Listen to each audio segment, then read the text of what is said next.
every week. We go in there with a mindset that we're going to get better, and everything that we do, we just try to get better at. So as long as we just keep getting better, that's all we really just focus on, is getting better each and every day. Have you felt like y'all have built the chemistry up there? I feel like we built the chemistry, but then again, we all got to be ready at some point. So whether it's this person's not playing or that person's not playing, we've all got to step up to the plate and contribute. How good has it felt to be able to play multiple games and just be healthier than you've been? It's definitely an amazing feeling, being out there on the field. It's like no other. I can say when I first got here, and I tore my ACL. I've kind of put that in the past, behind me. I don't really think about it as much. I just go out there and play and just try to be elusive. But just playing with the guys is what I really might like doing the most. Just having, like he asked me earlier, the chemistry. Playing with different guys, it just feels great. How much did it take to get over that? Because you kind of got to about a 2 or 3 year run where you got hurt like every year. So how much did it emotionally take to get past, thinking every time you went out you were gone? It took a little bit. It was always in the back of my brain when I got fresh off of saying I was cleared to go play. It took a little bit, but at some point you got to say, hey, I got to let loose and go, and you can't be afraid, you can't be scared. But it took a little bit to get over wholly. Y'all are in the same position through 10 games that you were last year. What did y'all learn from that experience last season that you can take into this one? Why do you think y'all are maybe more equipped to deal with it? Really, it's just all about getting better. You don't really, you do look at last year, but you don't really look at last year because every season is different in itself. So as long as we just focus on getting better each and every day and each and every week, that's all that really matters. What has it been like dealing with sort of Trey's unique practice situation for the rest of the offensive line? Trey's somebody who's a great leader. Whenever Trey speaks, everybody listens. So Trey's deal and him practicing, that doesn't really affect us. I don't think so. When Trey gets out on the field, he brings the mentality that we need for every game and every practice. So whether Trey's practicing or not practicing, I honestly don't really think that matters. I just think the mentality that he brings to the table is what we need. Do you think it affects Wanye more than the right side of the line? I don't think it really affects either side. I think if we go in there with the game plan that we're supposed to go in there with and execute it, I think that's all that really matters. Cameron, you kind of bounced around. How comfortable are you at tackle? Because it seems like you probably work hard. I'm comfortable anywhere.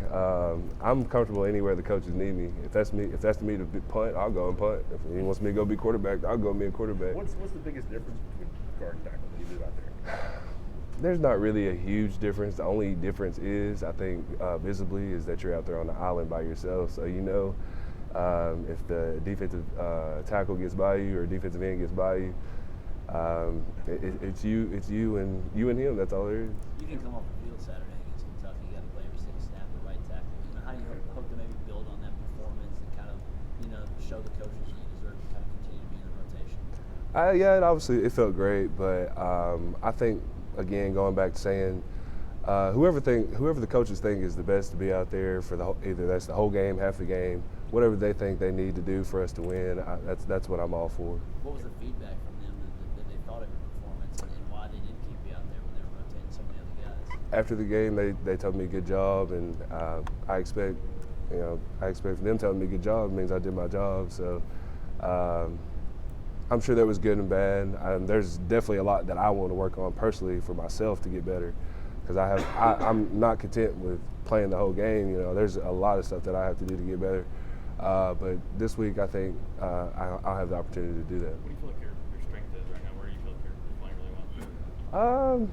Honestly, I'm not really sure where my strength is, but I know when I'm out there, I just try to keep a cool and collective mind and just keep reminding myself, if I stick to what I know and what the coaches, what they gave me going in to be able to go out there and play, I think if I just stick to that, I'm always good. What were the things that bugged you about your performance on Saturday? There was a couple times where I probably could have been a little faster, cutting off maybe the 4-eye. I remember a play specifically where I didn't get him cut off, but we got great yardage I think it was by Ty. Ty had like a 5 or 6 yard gain. I was like, wow, man, if I could have really just got to that 4-eye quicker, he probably would have got maybe 10 or 20.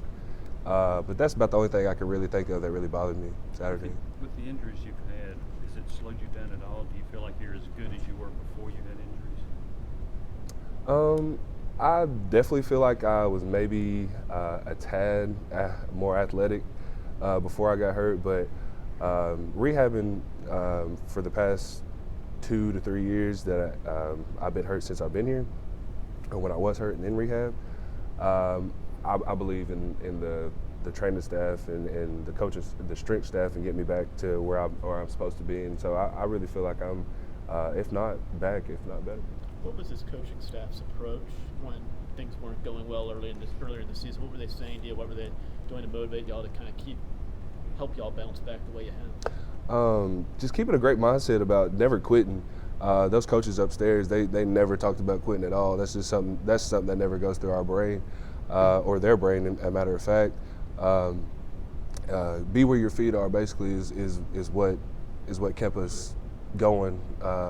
Always be where your feet are, because if you look a little earlier, you look behind, it just gets a little gray. So if you just stay where you're at and just keep going and work on getting better each and every day, then the things that are supposed to happen, they'll eventually start happening. Kevin, speaking of your feet, how much do you think being a basketball player in high school helps you with your footwork as far as agility, that kind of thing? I believe it helped me out tremendously, maybe more than I even realized.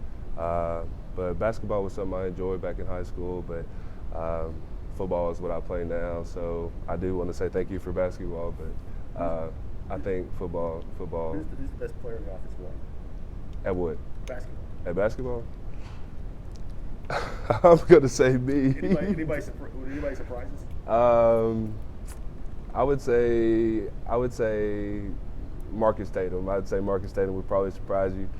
He used to play a lot. He said he used to play ball back in the day. He said he played against Taco Fall. He actually got a shot blocked by him. But I mean, who wouldn't?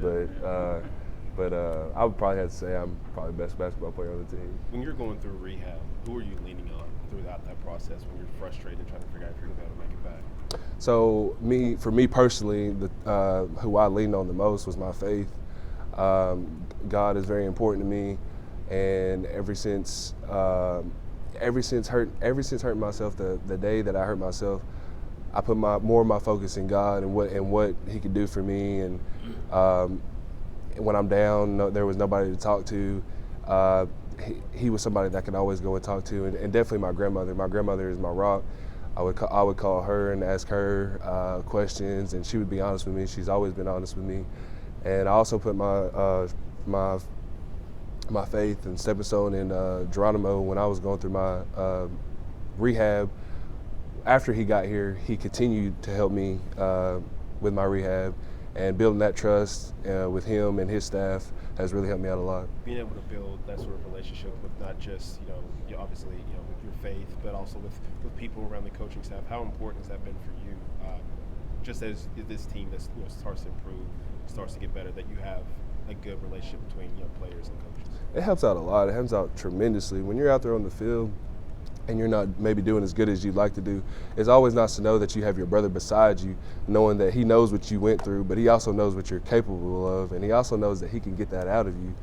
And so that right there helps me out a lot mentally. And the coaches, they're always striving me and us as a team to be the best as possible we can be. And as long as we have that, I think that for me helps me out a lot. One more. Coach Pruitt, before the season, mentioned that he put it on him a little bit to not spend as much time as he should have on relationship with the players. And that was something he wanted to improve, so they would give more effort to close out a season. What did that look like in terms of him investing in relationships, and do you think that could pay off for you guys down the stretch? Coach Pruitt treats everybody relatively the same. I don't really think him treating anybody any different would matter, even if that was the reason.